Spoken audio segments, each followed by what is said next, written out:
Hey guys, Victoria Haffer here, and I'm here to talk to you today about the laws of attraction. A really hot topic. Many years ago, you may have seen the movie The Secret, and it was this far out kind of idea that kind of came out into the mainstream world that talked a little bit about, if you can imagine it, you can create it, and if you put pictures up on a wall, you can make it happen, and all of that, cool stuff. So I want to talk to you a little bit about the science behind the laws of attraction and the metaphysics behind it. And so it is true that, we create our reality through our thoughts, our words, and our actions. And so our thoughts are energy, right? And they create a specific frequency that emits out. And so pretty much kind of like what we put out there, we kind of draw back to us on an energetic level or energetic plane. And so just want to give you some really practical information today about how do you create what you want, right? And so basically in my coaching, when I work with my clients, we work through this because ultimately the reason why anybody goes to a coach or a mentor or a teacher is because there's something in their life that isn't quite exactly how they want it to be, right? So whether it be the quality of a specific relationship, or maybe it's your job, your work, your vocation, or maybe it's your health. So whatever it is, it's really about wishing and wanting, desiring for something to be different in our lives than what it is. And often Buddhists actually would say that is what we call suffering, right? So wishing things were different than what they are. So, but there's two things there. When we wish things were different than what they are, and we're not taking the action behind it to actually make it happen, then that just keeps us in that obsessive cycle, right? Of just thinking about it and wishing it to happen and for something to just show up on our doorstep. So anyway, so there's basically 3 steps to take in order to manifest your heart's desires, really. And the first step is you have to actually know what you want. And honestly, I know this sounds kind of funny, but it's probably the most challenging piece of the puzzle.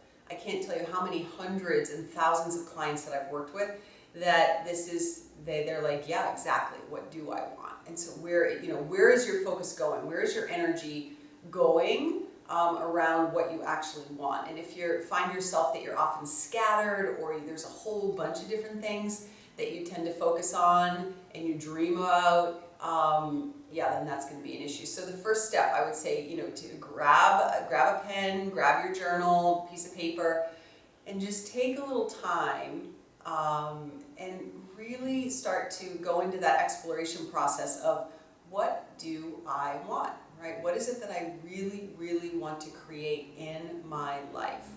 And if it's let's say, for example, it's partnership, romantic partnership you want.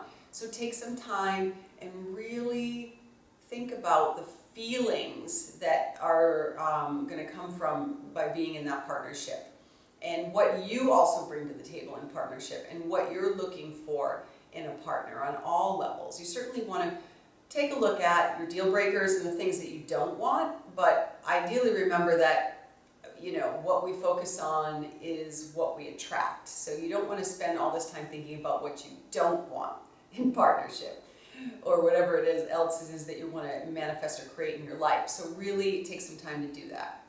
Now, the second step is this in alignment? Am I in alignment with this on my my soul plane, in my dharma? Is this in alignment? And often how you can figure this one out is if you've been working on it, trying to make it happen, knocking on doors that are not opening for you over quite a long period of time. You may want to ask yourself this: maybe this isn't the right door to be knocking on.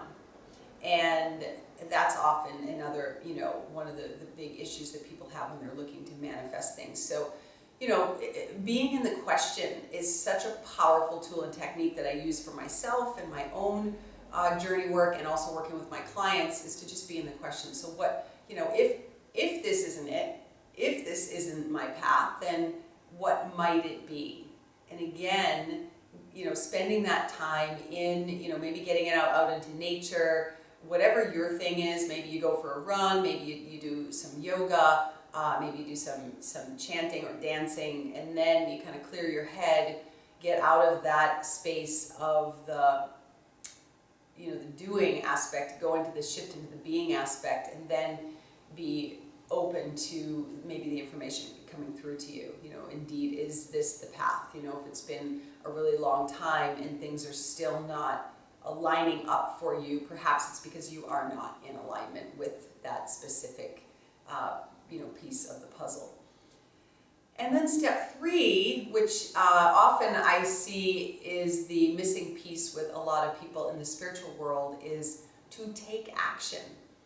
Often we think, like if you've seen The Secret, it talks about, well, you just need to think about it. You just need to have pictures of it around your room, and then suddenly, miraculously, this Porsche is going to show up in your driveway, or the man of your dreams is going to appear at your doorstep, and that is not how it works. So step 3 is, talking about taking action. So what are the steps that I need to take to actually make this happen, right? So if it indeed is the fact that you want to maybe have your own ranch in Utah and have a horse farm and create a healing center there, again, just dreaming about it and thinking about it isn't really going to make it happen. So what are the steps? So specifically setting up the goals that you need to take, the big picture and then the small picture, because often the big picture can make us really overwhelmed. And again, that's another thing that a coach can help you with, is to help you to stay present and center. So it's about bringing balance between the day-to-day and all the things that we need to do to make things happen, and at the same time keeping that big vision for the long term, like way out there, right? And seeing how the two of them merge and creating that balance between the two. So again, taking out that journal. So once you've gone through the steps, step 1 again being, what is it that I want to manifest, right? What is it that I really want in my life? Step 2 is this in alignment, divine alignment with, when you think about it, does it create, do you exude energy from the inside out when you talk about it to your friends, people and prospective clients and students? Do you get all excited, like that? So being in alignment. And then step 3, take action. And if you need help with that part or any other parts, maybe it is time for you to seek out a coach or a mentor or a teacher to assist you in moving closer to your dreams and manifesting your heart's desires. So I hope that was helpful for you guys today. Have an adventurous day, and we'll talk to you soon.